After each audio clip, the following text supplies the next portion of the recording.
बीच अमेरिकी अखबार the New York times ने दावा किया कि स्पेन में लेटर बम के पीछे पुतिन के जासूसों का हाथ था।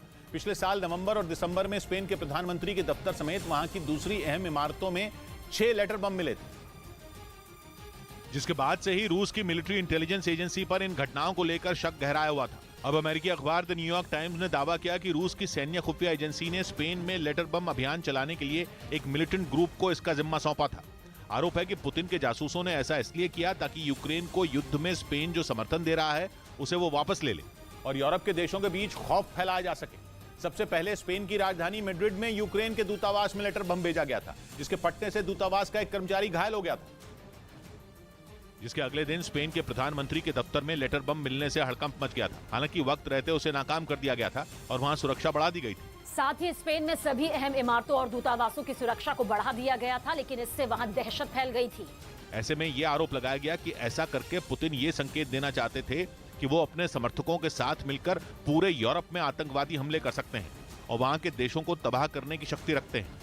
इधर राजस्थान विधानसभा में पेपर लीक मामले की सीबीआई जांच की मांग पर जमकर हंगामा हुआ, जिसके बाद हनुमान बेनीवाल की आरएलपी यानी राष्ट्रीय लोकतांत्रिक पार्टी के 3 विधायकों को सदन से 1 दिन के लिए निष्कासित कर दिया गया, क्योंकि सदन की कार्रवाई शुरू होते ही पेपर लीक मामले पर बीजेपी और राष्ट्रीय लोकतांत्रिक पार्टी के विधायक हंगामा करने लगे, जिसकी वजह से राज्यपाल को अभिभाषण बीच में ही छोड़ना पड़ा। आरएलपी के 3 विधायक तो तख्तियां लेकर टेबल पर चढ़ गए, जिसके बाद उनको सदन से बाहर निकाल दिया गया। उधर आर्थिक बदहाली के बावजूद पाकिस्तान कोई सबक लेने को तैयार नहीं है। पिछले 6 महीने में पाकिस्तान के इंपोर्ट से जुड़े आंकड़े हैरान कर देने वाले रहे। वो देश पाकिस्तान जहां लोगों को खाने के लिए अनाज नहीं मिल रहा, वहां करीब हजारों करोड़ रुपए महंगी कारें मंगवाने पर खर्च कर दिए गए।